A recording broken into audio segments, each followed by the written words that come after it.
Hi there. If you're tuned in here, you're probably a manager or you're a foster that is currently being trained to do intake exams. So I want to talk to you a minute about how to do an intake exam and how important it is. When we intake a cat or a kitten, we want to thoroughly examine it from the tip of its ears down to the tip of its tail. It's easy to take in like a mother and 5 kittens and say, litter mom and litter of 4, but each of those kittens is an individual kitten with personalities and with their own medical issues. So we need to take the time to examine every single kitten and cat that is going to be part of Robin's Nest.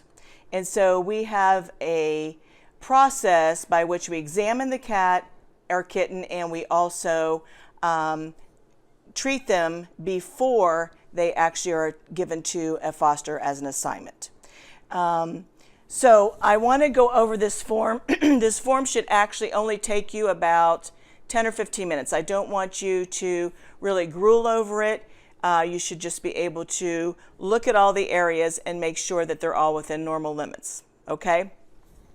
So this particular form that I'm going to show you is a pregnant that has come in. The first thing I'm going to do is give her a name, because I'm going to fill out the initial part of those medical records, and the top part of that is going to be filled out, and they're going to already have a name, a date of birth, and the initial medical workup that I gave them. So in this case, Mandy came in to us, and the first thing I did is weigh her, and she came in as a potential pregnant, and I determined that yes, indeed, she was pregnant. So I went ahead and marked the pregnant. I did an estimate of her age, which I calculated at about 1 year based on her teeth, and then it's dated. Then I would have filled out the top part of the medical form, and I would have given her a date of birth. Okay. Then next, I basically determined the color, where it came from, so that we have this general information about what her background is. Then I started her exam. I immediately noticed that she had fleas and that she was obviously pregnant. So when you have a pregnant that comes in, she's already highly stressed. So you try to be the very least evasive as you can and make her comfortable through that exam. Talk to her, love on her, pet her, take your time in walking her through it. You can give her treats in between, you can give her wet food in between, but get that exam done, but do it in a really soft and casual way so that you don't make her stressed anymore. A stressed pregnant is a bad thing because they always will break with something if they've been stressed out. And you've got to keep in mind that when they come in, their environment has already changed and their food has already changed. So let's not stress them any further beyond that. Okay, so I started through this exam. The first thing I did is check the fur. I looked through it. I already saw the fleas in there, and I saw the flea dander. And when I was checking the skin, I noticed that she had bumps at the base of her tail, probably bites from the fleas. So I already knew that was going to be an issue for me that I was going to deal with at the bottom of this form. Her eyes were clear and her ears were clean. I saw no evidence of an upper respiratory starting. That's a good thing. So then as I came down, I looked in her mouth. I had already done that to determine her age, but I also noticed that she's had some reddening on one side of her mouth around her gum line, something that I'm probably going to need to keep an eye on. And then I listened to her heart.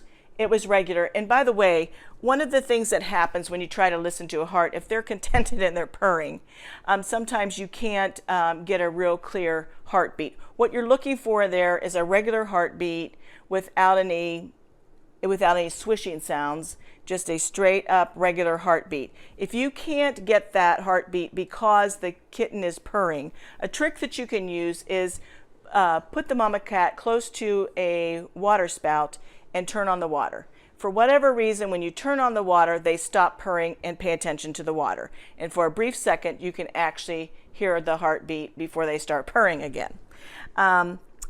So we want to check that and her breathing. That probably will be fast because you're examining her.